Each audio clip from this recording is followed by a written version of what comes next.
It's the art life. Two things I love in life, movies and games. Today I'll be looking at a video game. Hello ladies and gentlemen, this is the Artwork New Yorker and I have a review for you. This game is titled Hades 2 and it was just released a few days ago on Steam. It was developed by American developer Supergiant Games, who previously made some games I really enjoyed, namely Hades 1 and of course their first game Bastion. Their games are beautiful, fast, and the question is, does Hades 2 live up to their track record? Supergiant Games is a small game company. We're talking 25 to 30 employees, and they have such a great imagination and attention to detail that I can't help but fall in love with their games. The short answer is yes. Hades 2 lives up to their quality. Let's look at it. As always, let me just paint a quick setting without giving too much away from their own description of the game. As the immortal princess of the underworld, you'll explore a bigger, deeper, mythic world, vanquishing the forces of the Titan of Time with the full might of Olympus behind you, in a sweeping story that continually unfolds through your every setback and accomplishment.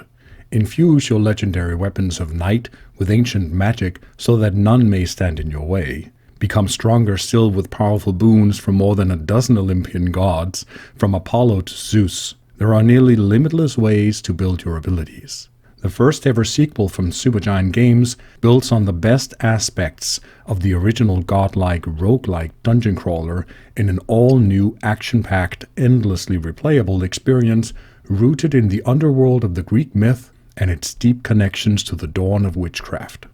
It sounds good, and it is. The good. You play as the princess of the underworld and the sister of the protagonist from the first Hades game. Your aim? Defeat Kronos, the Titan of Time. Hades 2 is a roguelike dungeon crawler. It's difficult, but not too difficult. You must be quick, notice your surroundings, and make the best use of your movements and your abilities at the same time. The music was written by Darren Korb, who also wrote music for their previous games, and music is a very big part of the experience in this game. The music makes playing the game fun and engaging. As Kotaku wrote about Supergiant's games and their heavy focus on music, the music is always a character. I would not play this game without the music. Keep it on, keep it loud, and just enjoy the ride. The game was nominated for the Steam Awards for Outstanding Visual Style, and it is beautiful to behold. The game is very polished, and it was also in early access for some time. The ancient Greek-inspired world feels both immersive and enhancing to look at and explore. You can find hidden paths, you can find hidden walls, and there is a narrative depth to the game, so it's not just hack and slash. It never was. Each run offers something new, so it never feels repetitive. You can try out different strategies, you get different rewards, and the game has a lot of progression to it, so you want to upgrade your character, and even if you fail, you still have a sense of progress in the game. I like that. I never felt I wasted my time. I said that it's not too difficult, and that's because you can adjust the difficulty to match the challenge you want, so there's a lot of freedom to the game. The game has a God mode even. I like the narrative. I've always been a fan of Greek mythology, the birthplace of democracy and deep philosophical thoughts and themes. And I have to say that they do bring the characters to life in this game. The characters are narrated, the voice acting is good, and I found it interesting to meet and interact with the Olympians. They also have distinct personalities, so they really feel like characters brought to life, and they can help you.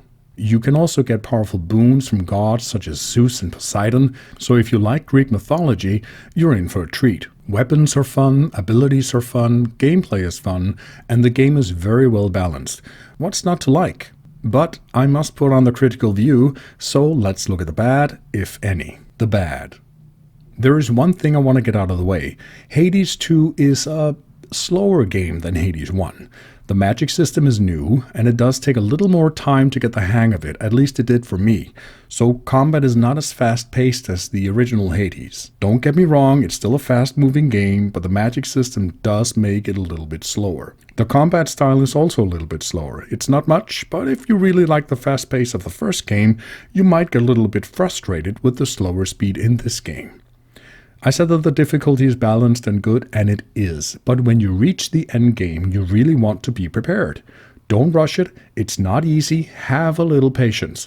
It's not as simple as some players might want it to be. Hades 2 does have a steeper learning curve than the first Hades game, and I did personally hit a wall at the end where I had to readjust and prepare my character even better.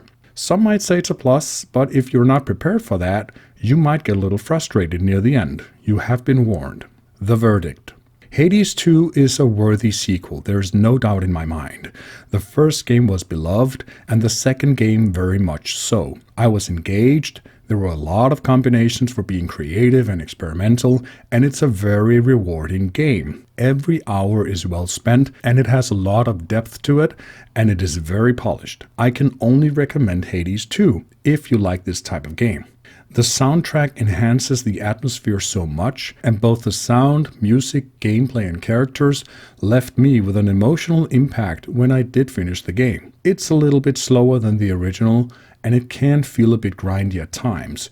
There's a crafting system in the game, which is not very engaging for me. I could have done without, especially the intro to the crafting, but all in all, Supergiant Games made a worthy sequel. It's a really fun game. Be ready for a little higher complexity than the first game, and I'm sure you'll have a great time. I will give Hades 2 an 8 out of 10. Thanks for listening. What do you think about the game? Have you tried it? Let me know in the comments below. Thanks for tuning in.